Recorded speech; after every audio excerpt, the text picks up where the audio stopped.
오늘 나눌 말씀은 출애굽기 20장 3절에서 6절 말씀입니다. 출애굽기 20장 3절에서 6절 말씀 우리 함께 봅니다. 출애굽기 20장 3절에서 6절 말씀 우리 한 목소리로 읽겠습니다. 너는 나 외에는 다른 신들을 내게 두지 말라. 너를 위하여 새긴 우상을 만들지 말고 또 위로 하늘에 있는 것이나 아래로 땅에 있는 것이나 땅 아래 물속에 있는 것에 어떤 형상도 말든지 말며 그것들에게 절하지 말며 그것들을 섬기지 말라. 나 내 하나님 여호와는 질투하는 하나님인즉 나를 미워하는 자의 죄를 갚되 아버지로부터 아들에게로 3, 4대까지 이르게 하거니와 나를 사랑하고 내 계명을 지키는 자에게는 1000대까지 은혜를 베푸느니라. 아멘. 십계명은 그 내용만 보면 다른 종교의 그것과 크게 다르지 않다 했습니다. 또한 세상의 가르침과도 크게 다르지 않죠. 그럼에도 불구하고 성경에 있는 십계명이 다른 종교의 가르침이나 또 세상의 교훈과 근본적인 차이가 있는 것은 그것을 주시는 분이 하나님이시기 때문입니다. 그래서 십계명을 제대로 이해하기 위해서는 그 말씀을 주신 하나님이 어떤 분이신지 누구신지를 알아야 합니다. 그래서 십계명이 출애굽기 20장 1절에 하나님이 이 모든 말씀으로 말씀하여 이르시되 나는 너를 애굽 땅 종되었던 집에서 인도하여 낸 내 하나님 여호와니라 라는 말씀으로 그 말씀을 하시는 분이 하나님이라는 것을 분명하게 밝히는 것부터 시작된다라고 했습니다. 십계명을 주시는 분이 하나님이신 것을 아는 것, 하나님이 하나님이신 것을 알아야 십계명을 이해할 수 있습니다. 그래서 하나님은 창세기 1장부터 출애굽기 19장까지 그렇게 열심히 알리시고 그렇게 열심히 가르쳐 주신 겁니다. 그리고 그 모든 것을 통해 확인한 것이 무엇입니까? 바로 하나님의 시선과 마음이 우리들을, 사람들을 향해 있다는 겁니다. 하나님은 하나님을 위해 일하시지 않고 우리를 위해 일하십니다. 하나님은 마치 사람에게 복을 주시는 것, 그래서 사람이 하나님의 소유가 되고 그분의 백성이 되어 하나님의 모든 것을 누리는 것이 하나님의 유일한 기쁨인 것처럼 행동하십니다. 그래서 이사야 43장 7절 같은 말씀을 보면 내 이름으로 불려지는 모든 자 곧 내가 내 영광을 위하여 창조한 자를 오게 하라. 그를 내가 지었고 그를 내가 만들었노라 라고 하시는 겁니다. 하나님을 위해서 우리를 창조하셨고 하나님을 위해서 우리가 존재한다는 겁니다. 우리의 존재가 하나님의 기쁨이고 하나님의 영광이다라고 하시는 거죠. 그래서 하나님은 우리를 위해 일하시고 우리를 위하시며 우리를 좋게 하십니다. 그것이 하나님의 기쁨이시기 때문이죠. 십계명 또한 그런 맥락에서 보아야 한다라는 것이죠. 먼저 첫 번째 계명을 보겠습니다. 첫 번째 계명은 출애굽기 20장 3절에 너는 나 외에는 다른 신들을 내게 두지 말라입니다. 왜 하나님은 다른 신을 두지 말라고 하시는 걸까요? 하나님만이 진짜 신이시고 그래서 하나님 아닌 다른 자에게 영광과 찬송을 돌리는 것을 허락하지 않으실 것이기 때문일까요? 당연히 그렇습니다. 조금 전 읽었던 이사야 48장 7절 다음 말씀을 보면 8절 이사야 42장 8절에 나는 여호와니 이는 내 이름이라 나는 내 영광을 다른 자에게 내 찬송을 우상에게 주지 아니하리라 라고 하신 바 있습니다. 그런데 우리는 이 말씀 앞에 7절의 말씀 나를 위하여 창조한 자를 오게 하라 라고 하신 이 말씀이 있다는 것을 잊지 말아야 합니다. 하나님의 영광과 찬송은 사람입니다. 우리들이 하나님의 기쁨이며 행복입니다. 그러니까 나는 내 영광을 다른 자에게 내 찬송을 우상에게 주지 않겠다는 이 말은 사람을 하나님께서 사랑하시는 백성들을 다른 존재에게 빼앗기지 않겠다라는 의미가 되는 겁니다. 그러면 십계명 중 첫 번째 계명에 너는 나 외에는 다른 신들을 내게 두지 말라라는 말씀은 어떤 의미가 되는 겁니까? 우리를 그 어떤 존재에게도 빼앗기지 않고 지키시겠다는 의미가 되는 겁니다. 하나님께서 우리를 빼앗기지 않겠다고 하시는 이유가 무엇이겠습니까? 우리의 행복이 하나님의 행복이기 때문입니다. 그렇다면 하나님 외에 다른 신을 두지 않는 것이 우리가 행복할 수 있는 유일한 방법이라는 거죠. 앞에서도 말씀드린 것처럼 하나님은 사람을 위해 일하시며 사람을 위해 말씀하십니다. 그러면 너는 나 외에는 다른 신들을 내게 두지 말라, 이 말씀도 하나님을 위한 게 아니라 우리를 위한 말씀이라는 겁니다. 왜 너는 나 외에 다른 신들을 내게 두지 말라라는 이 말씀이 왜 사람을 위한 것일까? 그 이유는 다른 신을 섬기지 말라는 말씀은 곧 다른 신을 섬길 필요가 없다, 이런 의미거든요. 그렇다는 것은 사람이 다른 신을 섬길 필요가 없게 하시겠다라는 의미가 되는 겁니다. 하나님께서 왜 사람에게 너는 나 외에 다른 신들을 내게 두지 말라고 하시겠습니까? 사람들이 자꾸 다른 신들을 두려고 하니까 그런 거죠. 그러면 왜 사람들은 자꾸 다른 신을 두려고 할까요? 분야에 따라서, 지역에 따라서, 상황에 따라서 다른 신이 필요하다고 생각하니까 그러는 겁니다. 그런데 하나님은 너는 나 외에 다른 신들을 내게 두지 말라고 하십니다. 다른 신들이 필요 없다는 거죠. 왜요? 다른 신을 둘 이유가 없다는 겁니다. 다른 신을 섬기는 게 헛되다는 겁니다. 왜요? 하나님께서 책임지지 못할 영역과 지역과 상황과 분야는 없기 때문입니다. 하나님이 모든 것을 책임지십니다.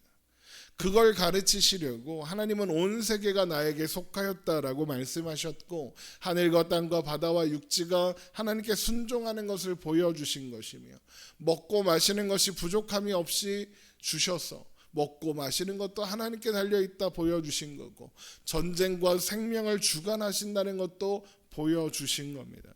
하나님이 주관하지 못하는 분야가, 지역이, 상황이 없다는 겁니다.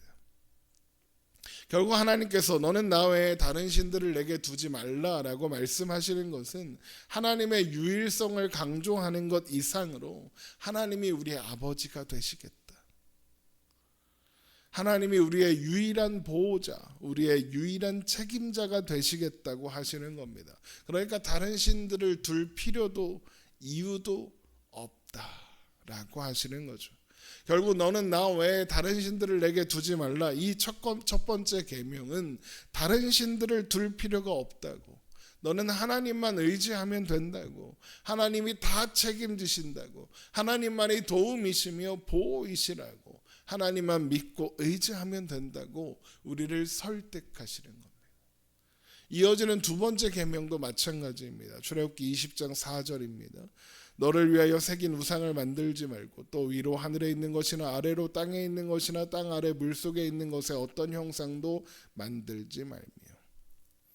먼저 여기에서 우상을 만들지 말라라는 것은 다른 신의 형상을 만들지 말라는 의미가 아닙니다. 여기에서 우상을 만들지 말라는 건 하나님의 형상을 만들지 말라는 겁니다. 이미 3절에서 너는 나 외에 다른 신들을 내게 두지 말라고 하셨기 때문에 굳이 다른 신의 형상을 만들지 말라는 말씀이 나올 이유가 없거든요. 그리고 이 말씀은 지금 그래서 하나님의 형상을 어떤 존재로 만들지 말라는 겁니다. 대부분의 사람들은 하나님의 형상을 만들지 말아야 하는 이유를 그 어떤 것으로도 하나님을 담을 수 없고 그 어떤 것으로도 하나님을 설명할 수 없기 때문이다, 이렇게 이야기합니다. 당연히 물론 그렇습니다. 하지만 이제까지 살펴본 내용처럼 십계명은 하나님을 위한 말씀이 아니라 우리를 위한 말씀입니다. 그러니까 우상을 만들지 말라, 하나님의 형상을 우상으로 만들지 말라고 하시는 것 또한 사람을 위한 말씀인 겁니다. 먼저 하나님께서 하나님의 형상을 만들지 말라, 우상을 만들지 말라라고 하시는 이유가 뭐겠습니까? 사람들이 자꾸 그걸 만들려고 하는 겁니다. 앞에서 너는 나 외에 다른 신들을 두지 말라 하신 이유가 뭐라고요? 자꾸 다른 신을 만들려고 하는 거예요. 우상도 마찬가지입니다. 자꾸 하나님의 형상을 무언가로 만들려고 하는 겁니다. 이제 30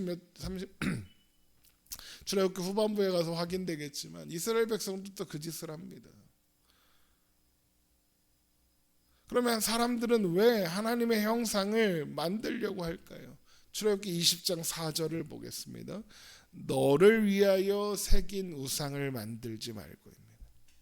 무엇을 위한 우상을 만들지 말라고 합니까? 너를 위하여입니다. 사람들이 자신을 위하여 우상을 만든다는 겁니다. 왜 사람들은 자신을 위하여 하나님의 형상을 새긴 우상을 만들까요? 사람들이 신의 형상을 왜 만드나요? 신상을 세우고 신전을 세우고 하는 일을 왜 합니까? 신을 기쁘게 하기 위해서입니다. 사람들은 신을 위해서 신상을 만들고 신전을 짓습니다. 그러면 신이 축복을 내려주고 신적 능력을 빌려줄 거라고 생각하기 때문입니다. 우리나라도 뭐 고려시대나 뭐 이럴 때 국가적 위기가 닥쳐오면 뭐 합니까?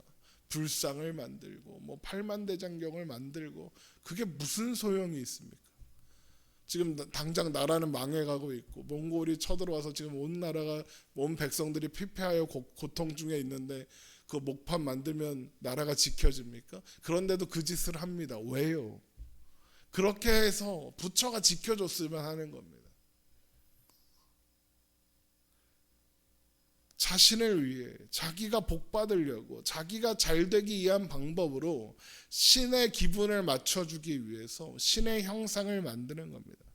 그러니까 사람들은 어떻게 생각하느냐, 내가 신을 기쁘게 해줘야, 내가 그래서 신을 감동시켜야 신도 나한테 잘해줄 거다라고 생각하는 겁니다. 그런데 하나님이 뭐라고 하십니까? 우상을 만들지 말라 하십니다.